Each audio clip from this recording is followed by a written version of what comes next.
Hello and welcome to The Loop on Location. I'm Matt Bruning. And I'm Erin McBride. Today we're here in ODOT District 8, which covers 7 counties in southwest Ohio, including the Cincinnati metro area. Crews here take care of 4,600 lane miles of roadway and 1,535 bridges.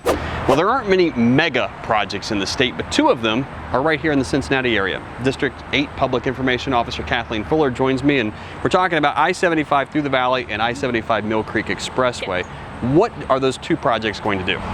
Well, these are going to do a lot to help alleviate some of the congestion issues we have. We've already had a lot of growing capacity over the years, and so these 2 projects combined throughout the entire Hamilton County I-75 corridor will do a lot to serve that capacity. Absolutely, and these are like major reconstructions of the interstate, so a lot of work has been happening already. I believe that we started about 2010 with the first phase of the Mill Creek Expressway project, and we've just been rolling ever since. Eventually all of these will tie together and be completed. Unfortunately, there's a lot more work yet to come. There's a lot more yet to come, yes.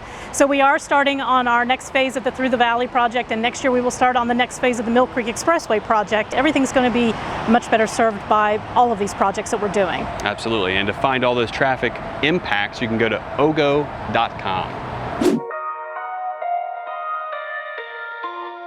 In District 8, they have this piece of equipment called the Knuckle Boom that's right behind me. And the operators are well-trained, highly specialized individuals. No one else in the state can operate this piece of equipment. We're here with the legendary Knuckle Boom 5. My name's Scott Hall. Got Eric from Bridge Department, fellow HT at Butler County, Austin, Claremont County's very own Scooby, and Josh is from Greene County. What's up, Scott? How you doing? ODOT and Ohio State got together and came up with this truck, and it's done a lot more than we anticipated by removing the trees off the piers. We can also cut trees alongside of the bridges to let the snooper truck do their job.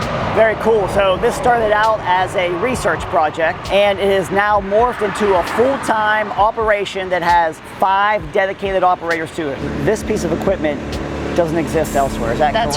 That's right. It was designed specifically for District 8, and our guys are been well trained and well versed in the equipment. They practiced the whole month of March, so very successful first time around, and we couldn't be more proud of them. Tell me more about this sort of piece of equipment that I like to call a Swiss Army knife. Well, right now we have this grapple saw on here, and we can grab hold of a tree, and it also has a saw blade inside it, and we can cut that tree.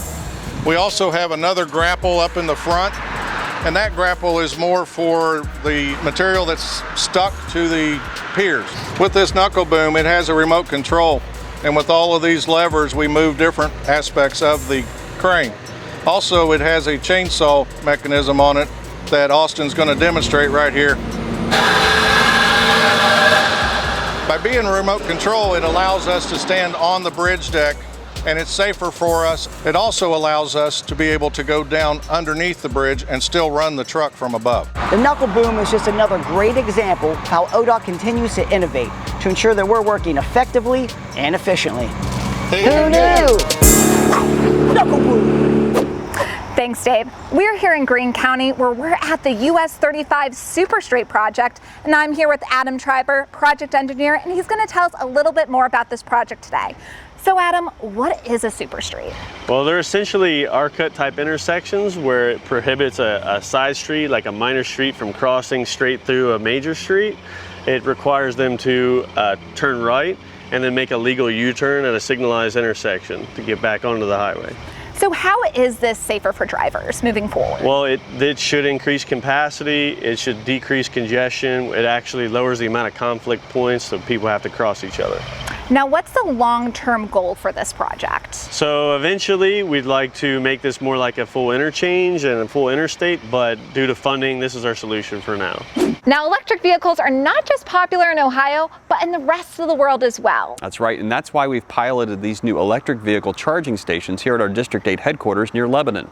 Now, it may be shocking to hear, but these charging stations are not just for state vehicles. You can charge up anytime you want, so you could say It's electric. Boogie, woogie, woogie. Get more ODOT news online at transportation.ohio.gov. Follow us on social media, and we always love your story ideas and feedback to loop@dot.ohio.gov. And now, You're in